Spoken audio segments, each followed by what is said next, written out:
আমি খুব আনন্দিত যে আন্তর্জাতিক মাত্রায় বিচরণ করার মতো একটা টেলিভিশন কেন্দ্র চালু হচ্ছে। আইবিটিভি তার নামটাতেই তো আন্তর্জাতিকভাবে বাংলাকে পরিচিত করাবার একটা উদ্যোগ আছে। এটি আমি খুবই প্রশংসা করি, কারণ বাংলাদেশের পরিচিতি এখন বিশ্বে বাড়ছে। বাংলা সংস্কৃতির এবং বাংলা ভাষার পরিচিতিও প্রতিষ্ঠা পাওয়া উচিত। সেই কাজটি আমি নিশ্চিত এই টেলিভিশন করবে। এর উদ্যোক্তারা সবাই তরুণ। জাকারিয়া মাসুদের সঙ্গে আমার পরিচয়, সে খুব ভালো একজন সংগঠক। আর এই পরিবারটাও বেশ ক্রমবর্ধমান মেধাবী পরিবার। তো এই পরিবারের হাতে আমি মনে করি এই টেলিভিশন কেন্দ্রটি ক্রমাগত উৎকর্ষ অর্জন করবে এবং যে উদ্দেশ্য নিয়ে সেটি গঠিত হচ্ছে সে উদ্দেশ্য পূরণ করবে।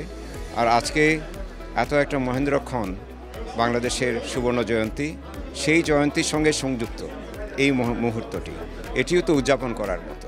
তো আমরা আশা করি এই বিদেশে বাংলাদেশ সংস্কৃতির প্রকাশ এবং প্রচারে এটি খুব বড় একটা ভূমিকা রাখবে। আমি শুভেচ্ছা জানাই সবাইকে।